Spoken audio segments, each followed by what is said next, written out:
Estamos no ar com mais um episódio do podcast da Agência Lilás e hoje é muita polêmica e muita confusão. Nós estamos diretamente do meio de uma briga entre designers e pequenos empreendedores com direito à inteligência artificial e chat GPT no bolo. E para conversar sobre a crise da IA, se é estético ou não é, estou aqui com uma das diretoras de arte mais incríveis que eu tive o prazer de trabalhar, que hoje trabalha na área de tecnologia, mas ainda assim é uma das diretoras de artes mais talentosas do nosso estado. Tudo bem, Sharon? Obrigada. Sharon, tu tá trabalhando na área de tecnologia, mas o que é Isso. especificamente? Hoje eu tô como UX Lead, na parte de experiência do usuário, na parte com o time de Product Design. Perfeito, mas hoje eu quero você como diretora de arte para a gente falar de Vestindo inteligência o artificial. manto. Exatamente. Vista sua skin, volte para as suas raízes de diretora de arte, que a gente tem muita briga para comentar, porque a inteligência artificial está vindo, né, nesse caminho, se tornando cada vez mais presente no dia a dia dos pequenos e médios empreendedores. E aí começou uma guerra na internet em relação ao uso da inteligência artificial para fazer material publicitário e tudo mais. Mas vamos começar pelo âmbito geral. O que é que a Sharon, como profissional, pensa de inteligência artificial? Eu acho que pensar na inteligência artificial como futuro é um pensamento que talvez não seja o correto no momento, porque ela já está aqui. Já está aqui, já está sendo usado. E é um ponto muito de como a gente pode tirar proveito disso, como que os profissionais eles podem se tornar novos profissionais. Eu acho que as profissões elas estão mudando de acordo com a entrada da inteligência artificial na equação, e aí é muito mais de entender como que hoje a gente pode ser o maestro disso e não se encolher no sentido de aquilo vai roubar o meu lugar. Não vai. É no sentido de aquilo eu vou tirar proveito para simplificar e para facilitar. Eu vejo muito nesse âmbito. Gosto. A gente vai falar um pouco mais sobre essa visão, porque é uma visão que realmente eu também acredito. Mas para a gente poder se apoiar em dados, eu tenho um arquivo, Natália, coloca para mim, por favor, na tela, que a gente vê que a experiência, porque hoje a gente vai falar muito sobre pequeno empreendedor e médio empreendedor, né? Perfeito. Que é onde a briga está se instalando mais, né? E aí a gente percebe que o pequeno empreendedor e o médio empreendedor fazem um uso diferente de inteligência artificial. A principal finalidade de uso da IA nas médias e grandes empresas é a análise de dados, cerca de 67%, né? Feito nesse levantamento do Sebrae em parceria com o Instituto Brasileiro de Economia da Fundação Getúlio Vargas. Enquanto nas micro e pequenas empresas e entre os microempreendedores individuais, os MEIs, a prioridade é o combo marketing e divulgação, né? 59% e 74% respectivamente. Então a gente vê os MEIs aí realmente trazendo a inteligência artificial para essa parte de divulgação, para criação de flyers, para criação de fotos de produtos e tal, e é onde se instala a briga. E a gente percebe pelos dados que existe um porquê disso estar acontecendo. O pequeno empreendedor e o microempreendedor estão migrando para a inteligência artificial, principalmente nessa parte de designer, né? E aí eu te pergunto, como a gente fala de microempreendedor e pequeno empreendedor, aquela galera ali que tá buscando na raça, muitas vezes, né, sobreviver ao comércio, sobreviver a tudo, a estética se sobrepõe à necessidade, na tua opinião? Assim, a parte de design ela é necessária porque querendo ou não ela vai trazer uma visão mais profissional, onde eu vou trazer um storytelling, uma técnica, uma forma de tratar qualquer marca diferente, onde eu consigo dar mais visibilidade para aquilo. Porém, também eu acho um pouco injusto a gente tratar como se fosse a única opção para quem é microempreendedor, porque às vezes eles não têm essa clareza, tanto de informação, mas também a questão de possibilidades financeiras de ter um investimento nesse sentido. E eu fico pensando assim, quem somos nós para julgar no sentido de que ele precisa fazer aquilo ali? E se aquilo está ajudando ele a divulgar um pouquinho o negócio dele, por que que a gente vai impor uma situação que não é viável para ele num primeiro momento? E eu digo mais, eu acho que a gente, sempre quando a gente fala sobre inteligência artificial e o uso ligado aos microempreendedores, a gente fala sobre a questão financeira, né? Logo de cara, que é a questão de contratar um designer, contratar uma agência. Eu, como representante de uma agência, eu sei que realmente os microempreendedores migrando para a inteligência artificial, a gente também acaba perdendo ali uma fatia de uma galera e tal. Mas é importante a gente também falar que existe uma precariedade em relação aos microempreendedores, não só na questão financeira, mas na questão de tempo, para exercer esse cuidado com a parte de divulgação, com a parte de marketing, com a contratação, com a supervisão do designer que está fazendo as suas peças, de acompanhamento desse storytelling, dessa estratégia, e a inteligência artificial acaba suprindo para essas pessoas um pouco dessa necessidade com um tempo um pouco mais rápido, ok? Tem os seus déficits a serem corrigidos muitos, mas acaba que também facilita a questão do tempo, né? Porque o microempreendedor ele não é só para o marketing da empresa, ele tá ali para contabilidade, ele tá ali para receber o cliente, ele tá ali para mexer na estrutura do negócio dele. E aí a gente vai começar a ver aqui as estéticas, né? Porque os microempreendedores estão investindo muito nessa questão de utilização, principalmente do chat GPT, para fazer a questão de flyer e cardápios e tal. E a gente tem aqui, Natália, coloca pra gente as principais estéticas que estão fazendo com que as pessoas fiquem um pouco revoltadas, né? Tu vê que tu tem aí uma pastelaria, né? A gente criou pelo um prompt rápido, né? Um prompt que eu acredito que muitos microempreendedores estão usando. Comandos rápidos, né? E a gente tem esses resultados aí que a gente vê que são resultados que estão aparecendo muito nas redes sociais, né? Sim. O que que tu acha? Eu acho que primeiro também existem a questão de casos e casos. Se eu sou uma empresa onde é viável para mim ter um profissional, ter vários profissionais, seja do marketing, do design, para que eu consiga executar, é um investimento fundamental.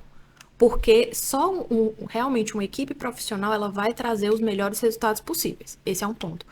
Sobre a questão do uso, principalmente para alguns tipos de comércio, por exemplo, comida, eu acho que a gente pode ter um problema porque acaba que as coisas não são reais. Quando eu trago um ponto de layout em si, já é um problema, mas quando eu trago uma manipulação de uma imagem onde o produto ele não é equivalente ao que é real, isso pode se tornar um problema porque, querendo ou não, é um tipo de propaganda enganosa. E fora que comida tem que ter o apelo estético, Exatamente. né? Porque a gente come com os olhos antes de comprar de fato e a IA não consegue reproduzir tão bem esses processos, né? E uma coisa que me pega muito nesses dois exemplos, por exemplo, que eu fiz pelo chat GPT com prompt simplificado, é que ambos os casos a gente já viu essa identidade nas redes sociais. Sim. As marcas estão perdendo suas identidades visuais, as suas caras, e aí a gente fica com muitas marcas que a gente não sabe exatamente de onde a gente está comprando, de onde é que é aquilo ali, se a gente passa no feed, não passa nenhuma mensagem, nenhuma lembrança, e aí o brand vai se perdendo também. E eu acho que existe um momento onde a gente está agora que existe uma certa ruptura em relação a dois vieses.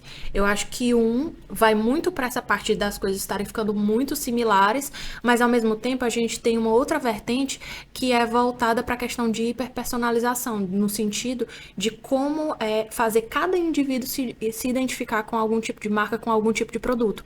E aí eu acredito que as marcas que têm conseguido fazer isso, de ter uma cara que seja específica, onde cada pessoa consiga se identificar, independente de serem pessoas diferentes, se identificando com determinados tipos de produto, ou determinados tipos de marca, eu acredito que é um caminho interessante para a gente analisar também. Existe um ponto onde talvez essa massificação dessas identidades estarem similares possa ajudar, no sentido de que, se esse é parecido com esse, então talvez eu compre desse porque eu já compro desse.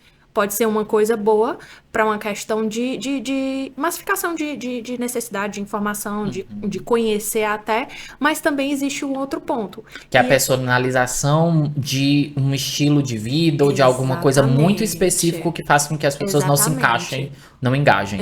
É isso? Não é questão de não se engajar, é se engajar justamente por conta disso. Se eu personalizo o suficiente para que uma mesma marca ela possa se comunicar com diferentes tipos de público, e ainda assim vários tipos conseguirem se atrair para ela, é uma coisa interessante.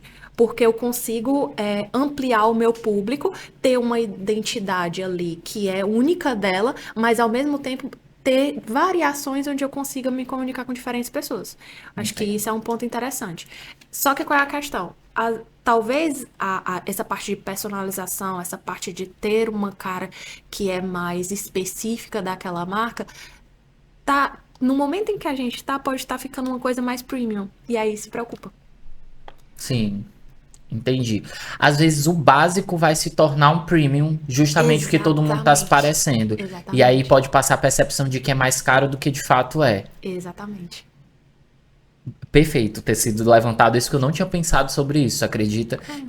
Porque eu tô realmente, assim, tem os dois lados. Eu não tenho como chegar aqui e dizer que o empreendedor tá errado em investir em chat GPT. Mas existe uma problemática muito grande no fator de que tudo tá muito parecido, e agora você levantou uma coisa muito importante, que é essa história de que, como tudo tá parecido, qualquer coisa que se diferencie pode soar muito mais cara do que ela é, porque o básico se torna premium. Porque o bem feito se torna algo hierarquicamente mais visto como algo mais inatingível, né? Isso. E não tem como a gente dizer o que é certo ou o que é o errado. São só percepções e análises que a gente pode estar fazendo em relação a isso. E para onde as coisas estão indo também.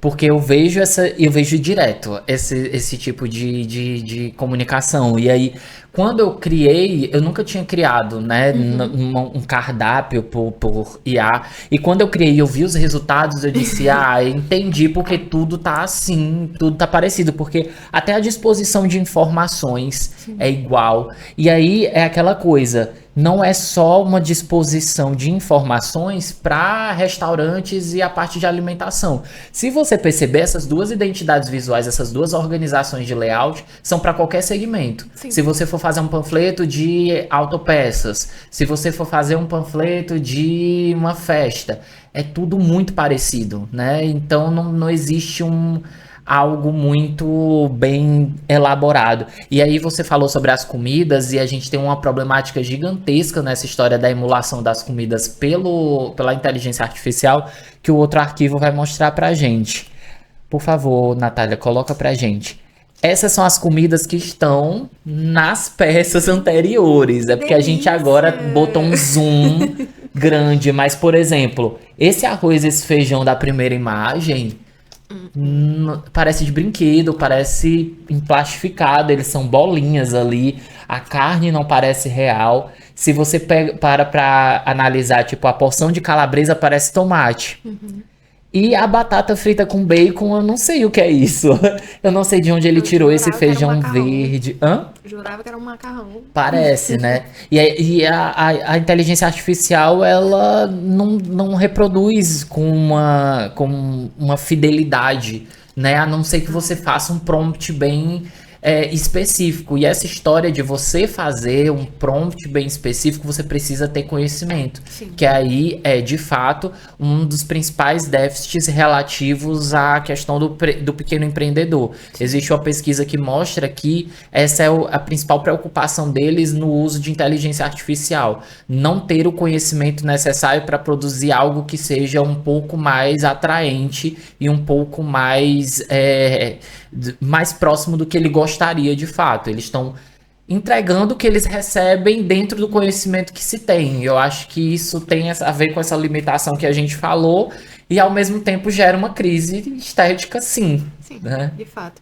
Assim, em relação a essa parte específica ali, eu tava pensando aqui sobre a questão de conceitos até éticos, no sentido de que se eu estou vendendo produtos, eu preciso mostrar a imagem real do produto. Se eu não estou mostrando a imagem real do produto, isso pode ser um problema para mim, porque é uma questão de propaganda enganosa. Isso pode Mas ser um a problema. legislação não vê isso ainda. Pois é. E aí talvez seja uma questão inicialmente ética, mas em segundo momento, uma parte mais de entender em que momento a legislação vai poder trazer essa informação. Apesar de que eu acho que já tem alguma coisa voltada para essa parte de propaganda enganosa, mas não sei em relação ao uso de IA. Mas em relação ao pequeno empreendedor que está ali, que não tem a parte de conhecimento em relação a esse ponto, eu acho necessário entender que existe de fato, mas entender, beleza, existe.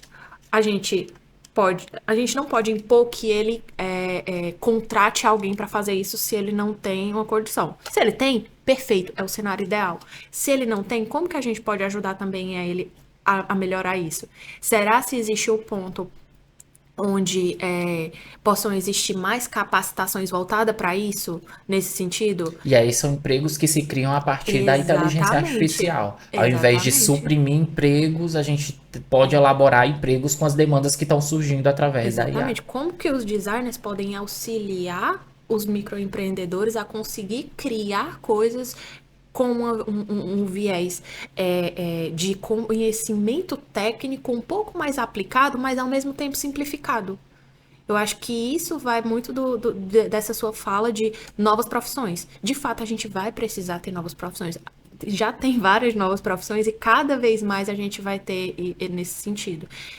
E sobre a parte de prompt em si, de fato, você precisa ter um certo nível de conhecimento para que, de fato, a gente consiga ter uma elaboração maior.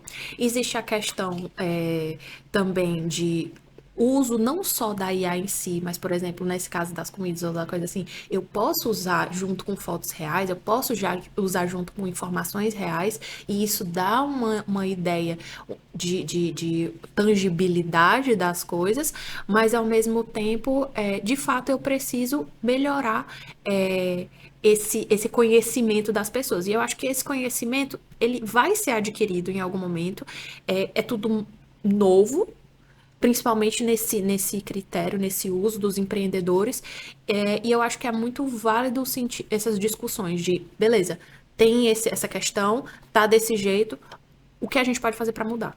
O que é que a gente pode fazer para melhorar? E é novo e mutável também, né? Exatamente. Porque assim, é novo, vai continuar sendo novo, mas daqui a 2 meses outras questões que se Vai formam. ser outro novo. Porque se a gente para pensar sobre chat GPT, a gente diz, no que isso afeta o pequeno empreendedor daqui a alguns meses. Mas até alguns meses atrás, o chat GPT não tinha programas Pro, Plus, Max. Agora tem todos esses tipos de programas e cada um deles designa ferramentas específicas para coisas específicas. E aí até a gente mesmo que já trabalha na área precisa estudar sobre o que é cada um desses. Então, a própria ferramenta, ela vai se atualizando de um jeito que talvez o conhecimento também ali, mesmo que se tenha um conhecimento básico, ele vai precisar ir sendo reciclado de tempos em tempos, né? Exato. A gente tem também, no próximo arquivo, já que a gente está falando sobre prompts, queria até pedir desculpa pelo atraso de explicar prompts para quem não sabe, né? Prompts são os comandos que a gente coloca para o inteligência artificial. Tudo que você pede para o inteligência artificial fazer é um prompt. E aí, a gente eu coloquei aqui um prompt específico de um mercado orgânico, um prompt mais geral e um prompt um pouco mais elaborado, falando sobre o público, para a gente ver como as entregas elas são diferentes. Né? O primeiro cardápio ele é um prompt um pouco mais geral, Já o segundo, ele já traz aí algumas informações a respeito da marca, a respeito de público a ser atingido. Então, assim, as entregas elas vão variar do conhecimento que você tem da plataforma. Então, às vezes, aquele resultado que saiu com aquele mundo de informações, com aquele mundo de coisas, é só porque você não conseguiu colocar o comando específico e o comando certo. Perfeito. Tu faz testes de prompts, tu faz Claro, testes de comandos, como que tu faz isso? claro. Acho que entender qual é o caminho, acho que definir alguns critérios para a criação é interessante.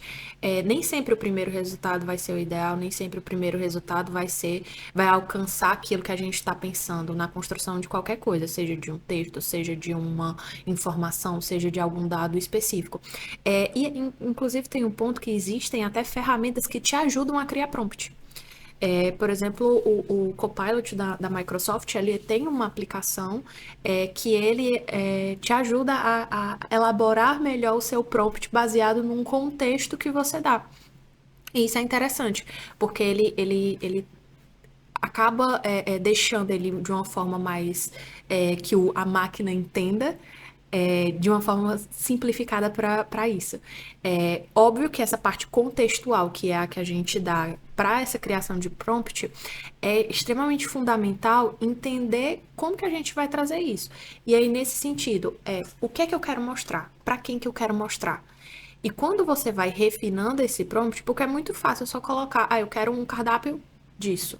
Mas a partir do momento em que eu digo qual é o público, qual é o meu objetivo com aquilo, qual é o que eu quero representar com aquilo. Isso ali eu quero só vender, eu só quero demonstrar um produto. Não, eu quero que a pessoa se identifique com aquela marca dentro desse processo. Então é muito de você conseguir entender qual é o seu objetivo com aquilo. Se eu sei qual é o meu objetivo com aquilo, eu consigo chegar onde eu quiser. E o prompt, ele é basicamente a mesma lógica. Se eu consigo tangibilizar dentro de um prompt aquilo que é o meu objetivo, eu vou conseguir ter o melhor resultado cada vez mais. E às vezes é também a questão de testar as plataformas, né? No sentido de que Exatamente. às vezes o mesmo comando ele vai ter uma entrega diferente, por exemplo, no Gemini. Então Exato. você precisa. Para isso, eu acho que uma coisa interessante são os agregadores de inteligência artificial para quem está fazendo esses testes iniciais. Isso foi o que me ajudou muito nesses primeiros testes, que é um aplicativo só, que geralmente é um agregador de vários aplicativos. Você assina ele, ele te dá uma série de créditos mensais que você paga, e aí você pode usar diversas plataformas. Aí você escolhe se você quer de vídeo, aí qual é a plataforma que você vai usar. Se é o Sora, se é não sei o que. E aí você começa a testar. Isso aqui me dá um resultado melhor nesse aspecto. Esse aqui já não me dá um resultado tão bom.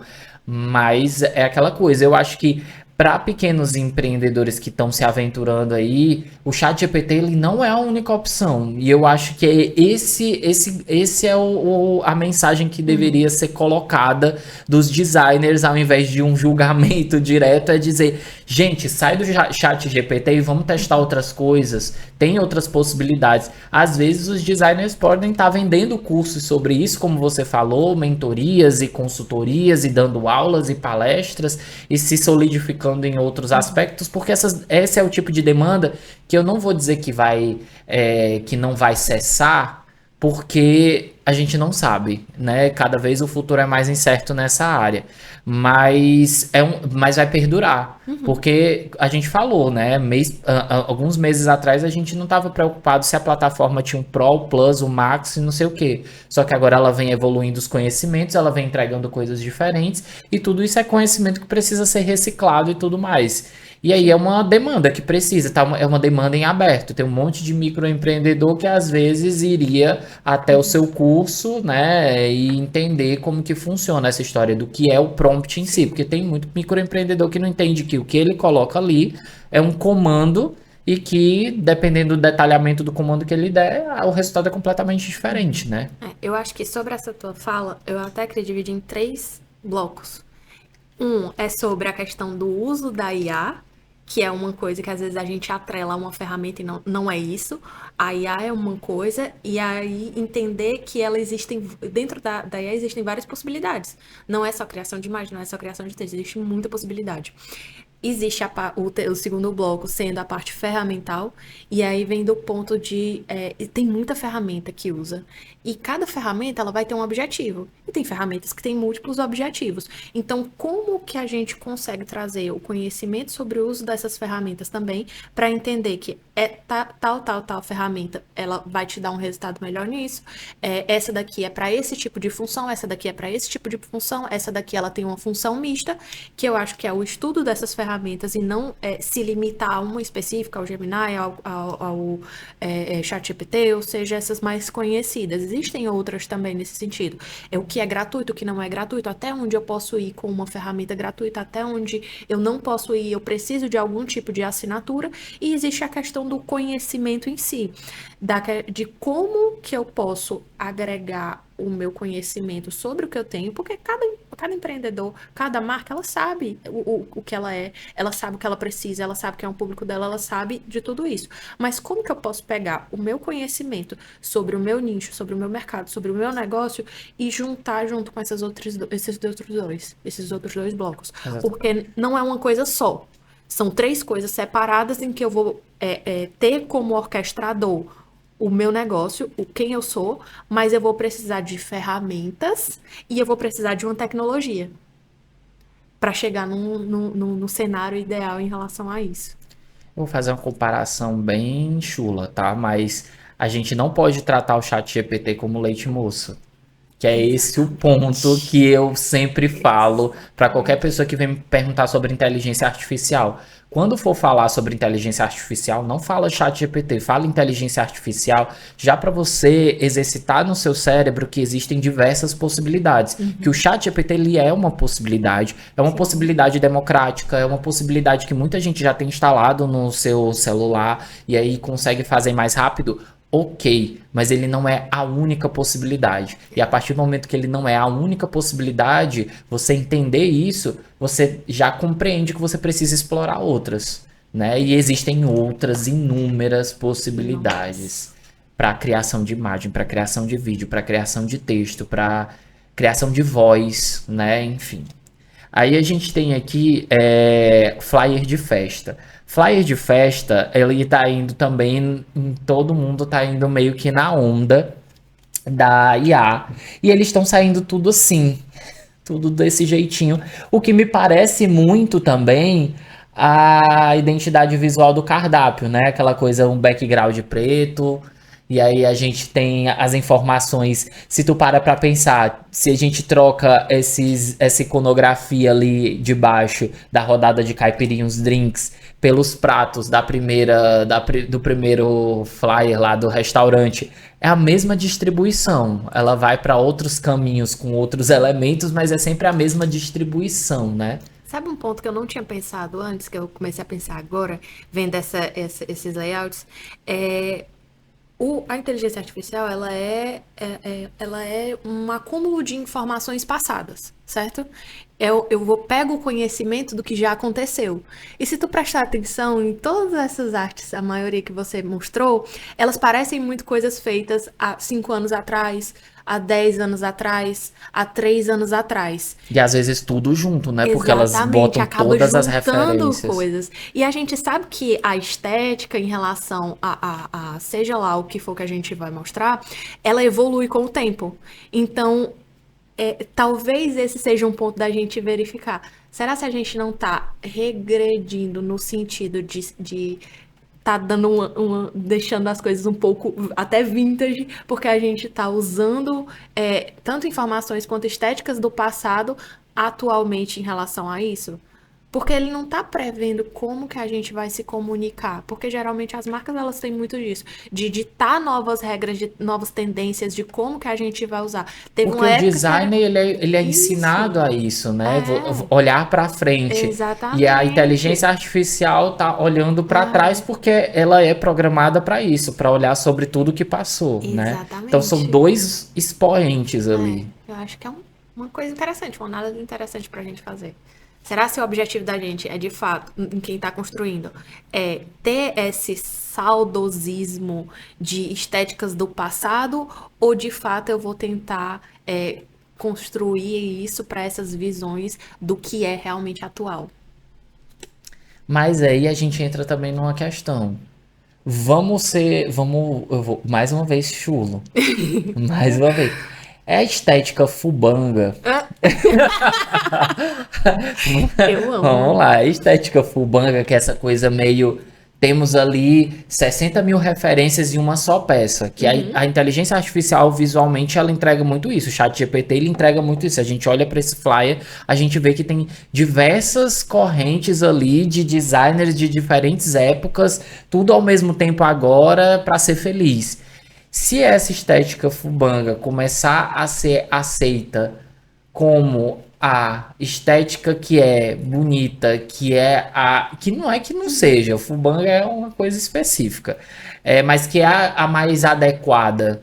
Os designers vão ter que se curvar a essa quantidade de informações, a essa poluição visual para uma era de uma tendência, porque vocês vão vivendo de eras, né? Os diretores Uhum. de arte, a era de uma estética mais clean, a era de não sei o quê.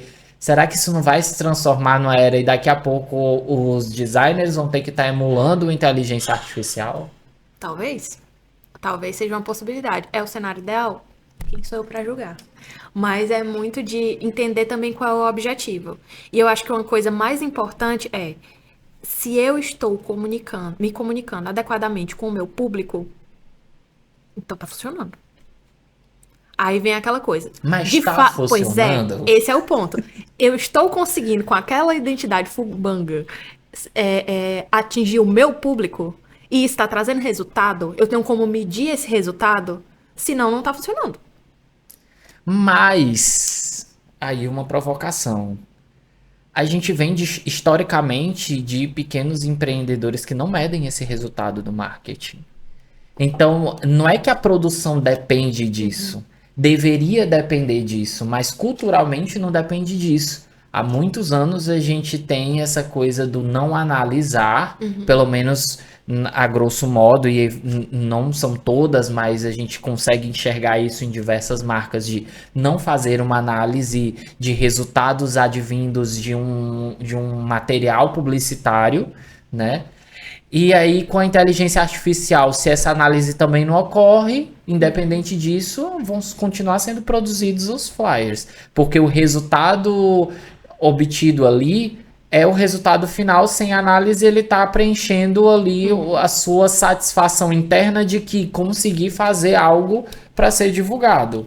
Agora eu jogo outra provocação para você nesse sentido. Prova- É, às vezes o design, algumas pessoas veem muito como um lado estético. Sim. Ele é uma representação estética de algo que é pensado dentro de um storytelling, dentro de uma narrativa, dentro de várias outras coisas. E vamos lá. Na era que a gente tá, onde a gente tem tanto dado, tanta facilidade de acesso aos dados. Antigamente a gente não tinha tanta facilidade de acesso a dados. Hoje a gente tem. Hoje é muito fácil a gente conseguir. É muito fácil a gente saber como medir. E se eu não consigo medir alguma coisa, como é que eu vou saber se ela tá funcionando? Não tem como saber. Eu Mas é preciso. isso. Mas aí é o dado que se olha, não é o dado que se tem. Porque a Exatamente. gente tem essa facilidade, mas a gente também tem que contabilizar que estamos vivendo num país polarizado e com desinformação, com informação na cara e muita gente não quer pesquisar. E aí talvez o dado que a gente está falando aqui de o dado mais correto mesmo é tá funcionando, tá vendendo, tá chegando público, tá não sei o quê. Para a pessoa vai ser o dado que vai ser preponderante para ela continuar utilizando a IA vai ser eu consegui fazer o flyer. Eu tenho o flyer. Esse é o dado. Entendeu? Entendo. De se satisfazer apenas com o fato de eu conseguir colocar na rede social. Porque essa era uma demanda que até um pouco tempo atrás era uma dor. De tipo, eu não conseguia nem fazer a análise dessa peça como um storytelling e tudo mais, porque eu não tinha isso. Eu não conseguia publicar. Eu tirava uma foto do meu produto, colocava direto na rede social, não tinha estética nenhuma, não tinha nada. Agora eu tenho alguma coisa. Eu tô conseguindo fazer. Porque na mão dos designers e dos diretores de arte tem essa coisa do storytelling, de fazer parte de uma história, de fazer parte de uma estética, de um universo criado para a marca. Mas na mão de quem não é designer não tem essa função. Sim. É a função final. Além de ser a função final, também é o dado a ser analisado. É tudo. Tudo em cima de um comando genérico. É meio Talvez é desesperado. justamente que esse leque, tanto do uso de IA para a parte mais visual, mas também para a parte de análise, possa ser o ponto de partida no sentido de como que a gente pode letrar as pessoas, principalmente letrar pessoas que não tinham o hábito antes de usar esse tipo de tecnologia para fazer o uso disso, porque a IA ela serve também para essa parte de dados, para essa parte de análises. Então, eu acho que talvez seja um ponto de ela serve para isso, mas ela também serve para outras coisas, como que a gente pode aplicar de uma forma geral. A gente aprofundou tanto que eu tô achando que a crise já não é mais estética. Que a estética é apenas uma, como que eu posso dizer? A É, tangibilização da não é nem, acho que um sintoma. Sim, A crise não é estética. A estética é apenas um sintoma de todas as coisas que a gente está falando aqui, que é muito mais aprofundado. A falta de um designer durante muito tempo que atendesse os pequenos empreendedores e agora eles conseguindo fazer essa possibilidade e colocar dentro da peça de design a responsabilidade de o dado a ser analisado é conseguir fazer e não se isso me traz alguma venda e ao mesmo tempo isso não faz parte de nada do que eu criei para minha marca porque não faz parte de história nenhuma porque eu não construí é através de um comando genérico no chat GPT. E aí eu comecei esse episódio achando que a crise era estética e tu me deixou completamente em crise em relação a isso, porque eu tô achando que a estética agora é só o sintoma de uma série de coisas a serem refletidas, né? mas talvez seja, porque a estética, no final das contas, quando a gente vê, fica mais fácil. O que a gente não vê fica mais difícil de saber que é um problema. Mas a partir do momento em que a gente tem ali uma imagem, onde a gente consegue visualizar e aí começa a analisar, talvez aquele ali não seja só o problema. O problema ele tá talvez por trás do que chegou até aquele ponto. Então, acho que são pontos a analisar, né? São formas de ver uma mesma coisa. E para isso eu tenho uma briga. Já que a gente vai analisar, Então, vamos analisar uma briga. Uma pequena guerra entre designers e empreendedores a partir de uma publicação que viralizou. Natália, tu pode colocar na tela.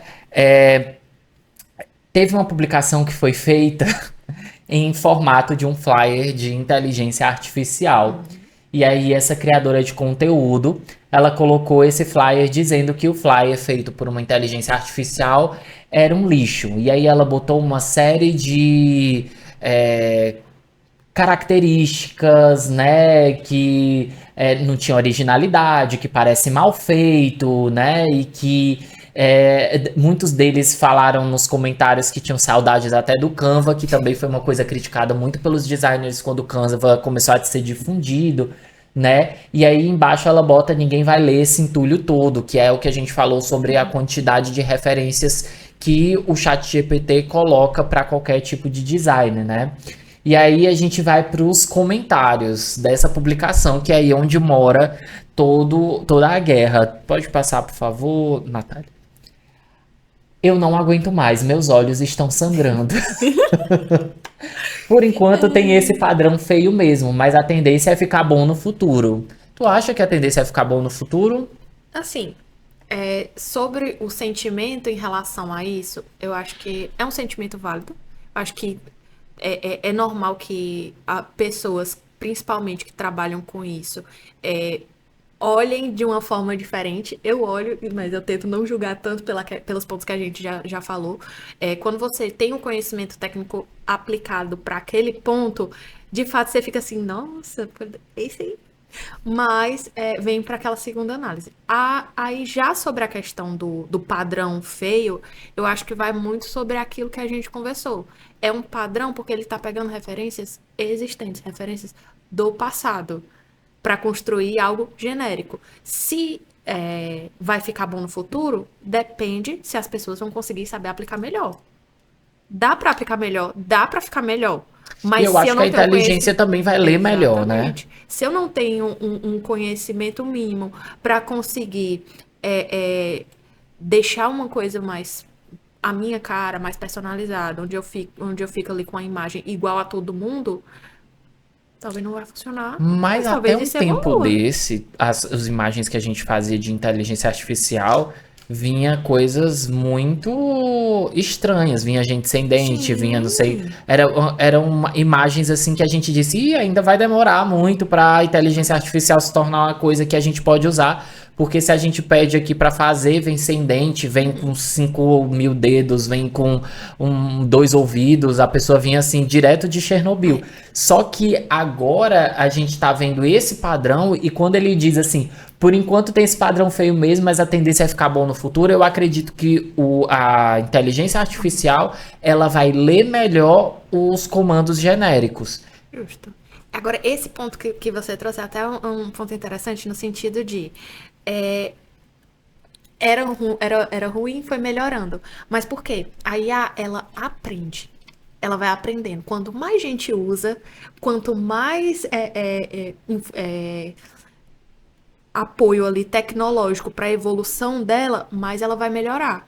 Então, talvez essa questão estética, se os designers começarem a usar mais para que ela consiga chegar num padrão ideal, talvez com o tempo ela vai melhorar também. Ou seja, eles Com estão lutando conhecimento. contra, mas eles vão ajudar a melhorar. Exatamente, no final das contas acaba sendo isso. Olha a opinião lá. Não saiu nada do bolso, está ótimo. O empreendedor tá vendo já. Enquanto eu não aguento mais, meus olhos estão sangrando, tem gente dizendo não saiu nada do bolso, tá ótimo. Eu não te falei sobre a história do dado, de que tu disse, a preocupação de um dado que funciona? Olha, a preocupação não saiu do bolso, tá ótimo, ponto. É, sempre vai existir uma desvalorização em relação a alguns trabalhos. Isso é inevitável. Sempre vai existir gente que tem esse pensamento. Não tem como a gente lutar contra isso. Mas eu acho que são uma minoria em relação a que tem esse pensamento tão crítico no sentido de, tipo assim, eu não vou gastar porque isso aqui é irrelevante. Tu acha que é uma minoria? Eu acho que principalmente, tipo assim, existe a falta de conhecimento no sentido assim, eu nem sabia que precisava e isso aqui pode trazer uma melhoria pro meu futuro, mas eu não tenho investimento para isso. Eu acho que talvez essa seja a grande maioria no sentido de informação, certo? Agora, quando uma pessoa é muito incisiva no sentido, tipo assim, eu tenho dinheiro para fazer isso, mas eu prefiro não gastar. Eu acho que essa é uma minoria. Mas essa minoria estava nesse. Temos mais comentários. Mas são os que mais gostam de brigar. Eu preferi os anúncios feitos no Paint do que isso. Eu vi um banner de uma hamburgueria e um de venda de imóveis exatamente iguais, que é o que a gente falou. O flyer da festa hoje tá parecendo o cardápio do restaurante. Sim. Que não tem uma personalização de uma identidade visual, porque não tem como ter, né? A não ser que você faça um comando muito específico. Exatamente. Pode passar, Natália. Na minha empresa nunca pudemos pagar um designer, mas sempre tentamos fazer com todo carinho no Canva, uma coisa original. Me recuso a usar IA e não é difícil ceder. Aí a gente vem para uma pessoa que tá falando que tem o que você falou. Só que o Canva até meses atrás estava sendo detonado pelos designers. Vamos também jogar aqui que os designers eles são pessoas difíceis. São. Eu amo, trabalho com eles, eu tenho uma agência, né? Eu dependo deles, eu não posso ser cancelada por design, Deus me livre. Mas, Não julgo porque sou. mas qualquer coisinha que mexa com a categoria, eles vão pra cima com força. Mas eu acho que isso é normal, não. No sentido de, tipo assim, tudo que é novo, no começo assusta. Sim. Tudo que é novo, você vai questionar. Mas isso vai... Porque mexe num canto onde isso vai mudar onde eu tô agora. Isso vai mudar o que eu preciso fazer. Eu tinha um conhecimento, agora eu vou ter que aprender uma coisa do zero. Eu vou ter que me apoiar de uma nova tecnologia que eu não era acostumada, que eu nem estava prevendo que eu ia precisar. Então, E a acho gente que vai precisa- muito do lugar de medo, E às no vezes, caráter sabe? humano também, Sim, é porque assim, normal, a é gente tá normal. falando de humanizar aqui os empreendedores, né? De tipo, pô, vamos tentar pensar que é uma galera que não tá com grana pra poder investir, mas a gente também tem que pensar que o designer é uma pessoa que muitas vezes não tá com grana pra poder se especializar agora e mudar de ramo, sendo que ele investiu tudo que ele tinha na faculdade, né? E nos cursos pra poder mexer naqueles programas e tudo mais, e ele tá sendo, em questão de meses, colocado em uma obrigatoriedade de ir pra um outro lugar. E aí todos os dois vão gritar, né? E eles Exatamente. gritaram aqui, ó. Estão bravos porque não estão recebendo mais comissões pelo trabalho que hoje pode ser feito em 1 minuto. Eu te disse que a galera. Só existe uma coisa pior que flyer de IA, comida de IA, que a gente já falou. O pior seria um flyer com comida de IA, mas tá tudo certo. Vamos passar aqui, Natália, porque a gente tem algo que exemplifique bem isso. A pessoa botou jump scare e aí colocou aí um cardápio que ele tirou a foto de como tava esse sanduíche, que aí pra quem tem aquele... Não tem uma tipo de... tripofobia, que a pessoa tem agonia de bolinhas. Sim. Pronto, perfeito o sanduíche. Que Gente, delícia. Misericórdia. misericórdia. Quantas vezes isso deve ter passado por um prompt? Porque acontece... Isso aí não tem cara de ser aquela imagem que a gente tira de primeira da inteligência artificial. Que a inteligência artificial, principalmente o ChatGPT, tem um grande problema. Que se você passa um comando para ele, para criar, por exemplo, um hambúrguer, para criar uma coisa, ele te dá um hambúrguer. Ok, com as limitações dele, não parece, é meio plastificado o negócio. Mas se você for pedindo alterações, adiciona uma batata, adiciona uma cebola, e o que já está sendo feito vai virando outra coisa. E aí quando você termina, tá uma coisa meio assim, porque olha esse hambúrguer, ele parece assim Nescau Ball. Não é o difícil. o tomate e a cebola parecem o fine daquele de minhoca. E a gente tá vendo isso na vida, né? E aí as pessoas estão imprimindo seus cardápios dessa maneira. Chique, eu diria. Enfim. Acho que vem muito daquele ponto que a gente tava conversando. Propaganda enganosa. Tipo assim, qual é a vontade que eu vou ter olhando pra essa comida?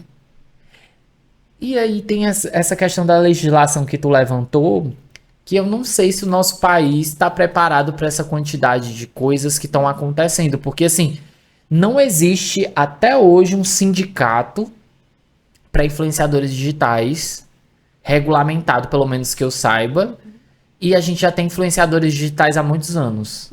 A inteligência artificial ela vem se renovando a cada mês, a cada semana, a cada dia, trazendo novas possibilidades, inclusive possibilidades de desinformação, fake news e uma série de coisas problemáticas.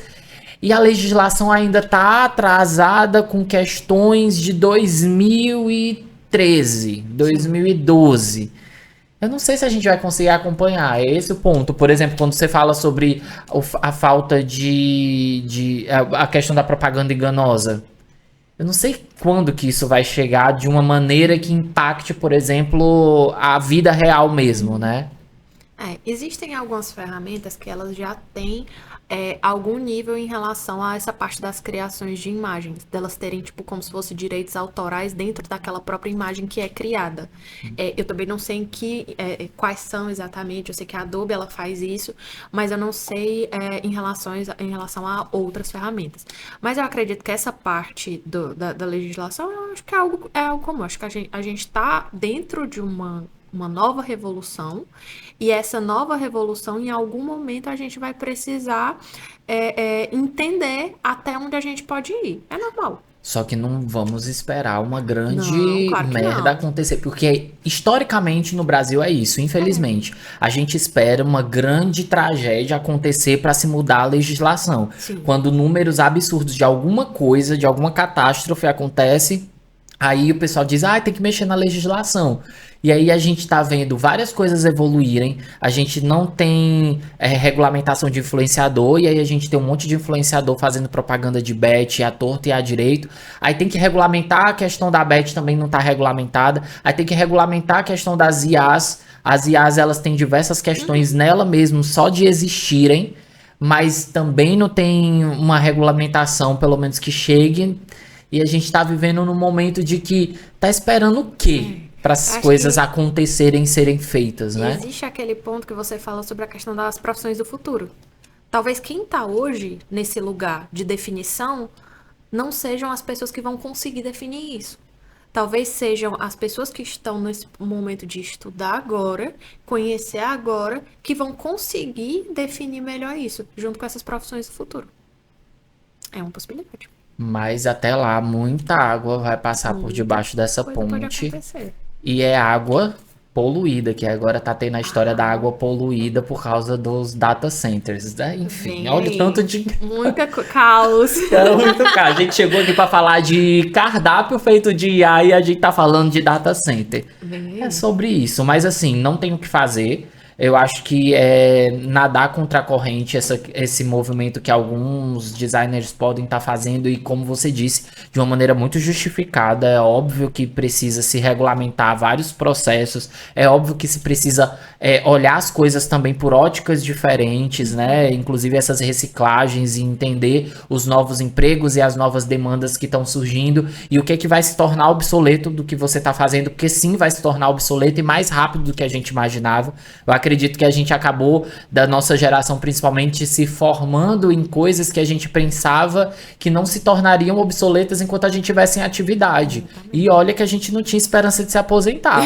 Mas eu achei, tem coisas que aconteceram agora recentemente que eu disse, gente, eu achei que só o neto do neto do neto veria isso. E agora a gente tá vivendo e a gente tá fazendo, né? Então eu acho que é muito essa sensação.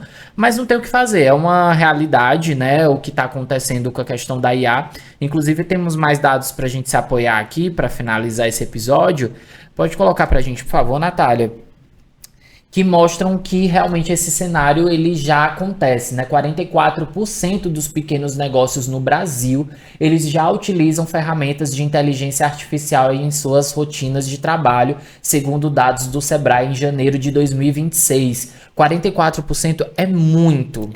Para dizer que usa na rotina é aquela galera que está usando dia a dia, seja para análise de dados, seja para criação. Então, se a gente para analisar, a inteligência artificial não é uma coisa do futuro, é uma coisa do presente, para ser resolvido no presente. E a gente pensa muito sobre inteligência artificial ainda, né? Pensando no futuro. O que é que vai acontecer? Gente, o que é que está acontecendo? Eu acho que é esse o ponto. Não adianta tratar como uma coisa do futuro. No futuro já vai ser outra coisa. No futuro já vai ser uma evolução do que a gente tem hoje. Já tá aqui, já tá acontecendo. Como que a gente pode tirar proveito disso? E não é um futuro que me pareça ser muito distante. Não. Se você pegar a IA 1 ano atrás, 2 anos atrás, como era e como tá hoje, como não só massificou a questão do uso, mas a questão da evolução do que é possível. Hoje tem IA que eu consigo programar para ela fazer compras para mim numa frequência XYZ e ela passa lá meu cartão. Como é que eu nunca tinha pensado nisso antes. E hoje é uma coisa que é normal. E daqui a pouco vai ser mais normal ainda. E aí se abrem várias questões para cada coisa que se inventa, né? Tipo segurança de dados. Exatamente. Aí entra volta para essa questão da legislação, até onde vai, até onde pode, e como que a gente garante a segurança dessas informações. A gente tá aprendendo ainda também. Tá todo mundo aprendendo. A gente passa por tudo, né? Era um episódio, eu terminar revoltado, que a gente passou... Nós somos uma geração que a gente passou pela criação da internet, que a gente não tinha internet, e eu fui a pessoa que eu ia no discado. Eu fui de não existir internet para ir no discado. Eu sou da geração que passou pela pandemia. A gente tá passando pelas redes sociais, inteligência artificial. A gente tá passando pela Jade Picon na novela. Brincadeira. Vamos lá. Vamos passar para os outros dados, por favor, Natália.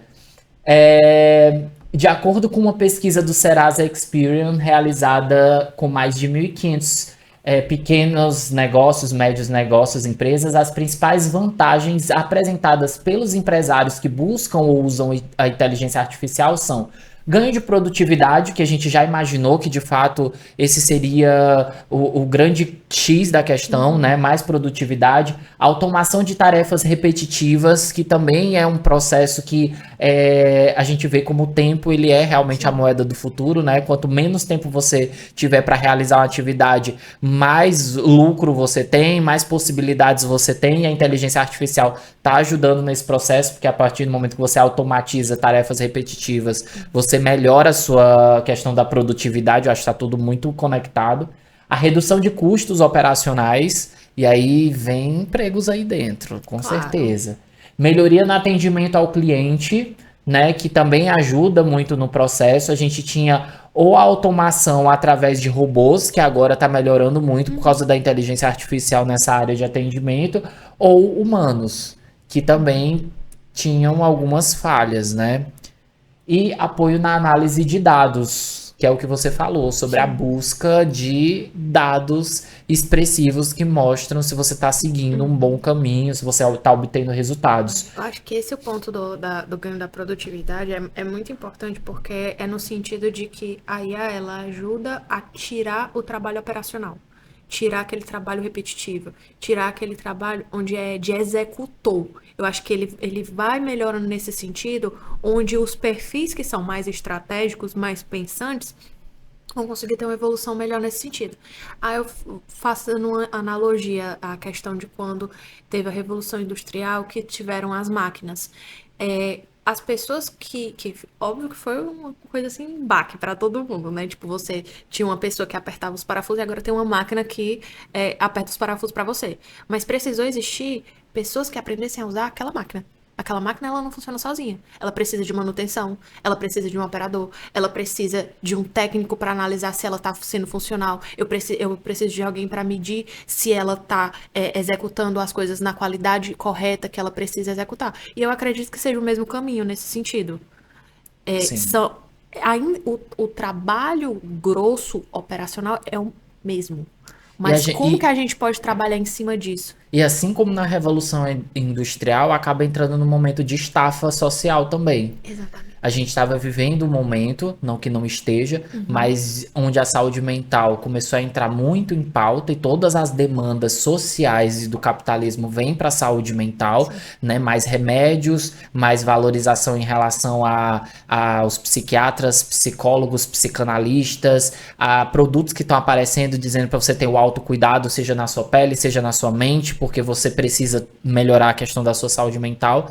E a Revolução Industrial também acontece nesse período de estafa. Gera outros burnouts, mas ao mesmo tempo vem também nesse caminho, né, de que existe uma atribulação de atividades e essas atividades são reorganizadas a partir de novos elementos que entram, que no caso são as máquinas e hoje são as inteligências artificiais aí. Temos mais dados. Natália, por favor. E aí esse mesmo estudo do Serasa, ele também mapeou os maiores obstáculos que impedem o avanço da IA dentro do ambiente aí das pequenas e médias empresas. O primeiro é a falta de conhecimento sobre as soluções disponíveis. Aí onde talvez entrem as profissões do futuro, né? Sobre as pessoas palestrando, fazendo cursos e dizendo como que mexem nos prompts para que você possa utilizar, né? O que a gente tinha conversado. A gente vai precisar desses disseminadores de informação, porque todo mundo tem acesso. Mas como que a gente consegue trazer cada vez mais embaixadores para que eles consigam trazer essa informação para diferentes tipos de nicho? Porque a gente tem muito isso dentro da área do marketing, dentro da área da tecnologia, mas não tem isso de uma forma tão ampla. Então, acho que a partir do momento em que o uso é geral, não é só das nossas áreas. Se o uso é para todo mundo, a informação precisa ser para todo mundo também. A disseminação de conhecimento precisa ser para todo mundo também. É verdade. Muitas provocações hoje. Falta de profissionais ou equipes capacitadas. Entra no mesmo viés, né? Não só as soluções disponíveis, mas as pessoas que vão trabalhar com essas ferramentas diretamente, né? Porque, obviamente, que vai ter um momento em que o empresário em si, o empreendedor em si, não vai ter tempo também de se possibilitar a ter essa capacitação e a fazer, a executar esse processo, que ainda é um processo a ser executado, né? E preocupações com seguranças e privacidade de dados, que a gente também conversou aqui, então a gente está muito alinhado com as preocupações referentes a esse aspecto, e os custos de implementação, que também a gente conversou aqui com aquela história do Pro, Max, e todas as ferramentas agora estão sendo segmentadas dessa maneira, e isso é custo interno. Porque às vezes você está dizendo, eu estou economizando em não contratar um designer, mas você tem 60 mil ferramentas para poder realizar algo que poderia ter sido melhor realizado se fosse feito com essa concepção de criação de um universo de marca, com um designer, e os próprios designers tendo apoio da inteligência artificial para tornar o processo deles mais rápido para produzir, de melhor qualidade e também, né, de uma maneira em que se produza mais, né? Exato. No final, todo mundo vai precisar se adaptar, né? É uma realidade. E aí, tá vendo? Foi tranquilo? Foi tranquilo. Acho que a gente falou sobre muita coisa. Saí com crise existencial desse episódio. Isso. Mas eu queria que você desse a sua consideração final sobre tudo que a gente falou aqui. Para as pessoas, primeiro para os designers desesperados que estão assim, ai meu Deus, o que é que eu vou fazer, não sei o que, e a crise é estética, e depois para os empreendedores. Eu queria que você fizesse um fechamento aqui, ó, digno desse episódio. Eu acho que para os designers é válido o sentimento de medo, de questionar. É importante questionar. Não é uma coisa de aceitar e aceitar e pronto. Não. É importante questionar. Mas também entender que já tá aqui, que faz parte da nossa vida, que vai fazer parte do que vai ser pro futuro também. Então, cabe um ponto de entender, aceitar até onde é ético, até onde faz sentido dentro de um contexto, né, profissional, e entender como que a gente pode tirar proveito disso. É muito de... É uma ferramenta, não é só uma ferramenta, mas é um auxílio. Ele tá ali para te ajudar. É como se a IA ela fosse o seu assistente. Ela só vai ser boa o suficiente se você usar. Então a gente pode tirar proveito disso. Não é que a gente tem que continuar fazendo tudo como era antes. Óbvio que antes a gente precisava executar as coisas de determinadas maneiras. Hoje a gente tem outras opções. Então, vamos usar o conhecimento que a gente tem e ser o maestro visual daquilo que a gente pode construir com o uso de IA. Não ter medo, mas sim estudar e aprender a usar aquilo, a tirar proveito daquilo e fazer com que aquilo seja seu parceiro e não seu inimigo. Acho que é muito disso na parte pro design em si. E para os empreendedores? Para os empreendedores... Calma. Por favor, calma, Tá empreendedores. Eu acredito que o empreendedor é importante a gente entender que se eu não tenho condições, e eu tô falando não só financeira, falando de tipo assim, eu não tenho informação, eu não tenho Tempo. conhecimento técnico, eu não tenho nada disso. Às vezes é uma questão de, tipo assim, necessidade. Não é justo a gente, como pessoas letradas, estar julgando certos empreendedores de executar da forma como eles podem, entendendo que nem todo mundo é letrado como a gente. Nesse sentido. Não é, tipo, aceitar calado. Não é esse ponto. Mas também não é cair em cima de alguém que talvez seja a única opção para aquela pessoa. Mas a partir do momento em que eu tenho conhecimento para isso, eu tenho uma marca que eu quero que ela seja consolidada e que eu tenho condições para que eu tenha uma equipe que execute. E aí vem muito do design, ele vai construir ali um visual guide, ele vai construir junto com a marca aquela coisa. O empreendedor, ele sabe quem ele sabe o que ele faz, ele sabe quem é o público dele. Mas ele não vai conseguir trazer isso para uma visão estratégica o suficiente para que a gente consiga representar visualmente da melhor forma. Se ele tiver um auxílio do designer, ele vai conseguir fazer isso. Então, eu acho que quando a gente traz para esse âmbito, eu acredito que seja uma visão interessante é necessário, principalmente se eu quero ter uma marca consolidada, onde eu traga esse critério de mostrar que eu sou uma marca forte, uma marca que eu tenho personalidade. Eu acho que o design ele ajuda ao empreendedor a criar uma personalidade para aquela marca de uma forma visual, onde isso de fato consiga se comunicar com aquele público. É, e eu acho necessário. Isso para E mim nunca vai deixar de se o ser que você faz necessário. é único, porque mesmo que você faça batata frita e todo mundo faça, mas do jeito que você faz, só você faz, Exatamente. né? Porque cada pessoa faz, coisas são manuais. Todo mundo quer ter uma personalidade, todo mundo quer ser lembrado, né? Exatamente. Exatamente, eu acho que é isso. Se você tem a possibilidade de ter um auxílio de um profissional que entenda não só a técnica, mas a estratégia, o storytelling, tudo isso que a gente falou, que seja esse maestro para você, perfeito. É o cenário ideal. Agora um ponto onde eu tenho condições, eu tenho o conhecimento, mas mesmo assim eu opto por não fazer, talvez seja um ponto de entender e a gente está disseminando esse conhecimento. Como que a gente consegue se adequar a esses tipos de públicos? Por exemplo, eu tenho, como eu falei, eu tenho o empreendedor que talvez ele não tenha essa possibilidade.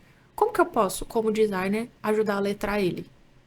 Talvez futuramente as profissões elas estejam ali acopladas mais de uma profissão como existe hoje, como coisas que eram no passado, que era a pessoa fazia só uma coisa, hoje ela faz múltiplas coisas em relação a isso. Enfim, eu acho que é muito de disseminação de conhecimento, entender os locais que existem, entender que sempre vai ter problemas, entender que sempre vai ter soluções e que sempre vai ter reclamações e sempre vai ter elogios. Eu acho que é muito de entender qual é o nosso local em relação a isso e como que a gente pode disseminar informação, entender onde é que tem o erro, entender como que a gente pode tratar isso da melhor forma possível. Perfeito, perfeito, perfeito, perfeito. Sharon, muito obrigado. Estamos encerrando esse episódio do podcast Agência Lilás. Não esquece de se inscrever no nosso canal, de curtir, compartilhar esse episódio. Vão ter cortes nas redes sociais e no Spotify você faz sua avaliação 5 estrelas pra gente. Nós nos vemos no próximo episódio. Tchau.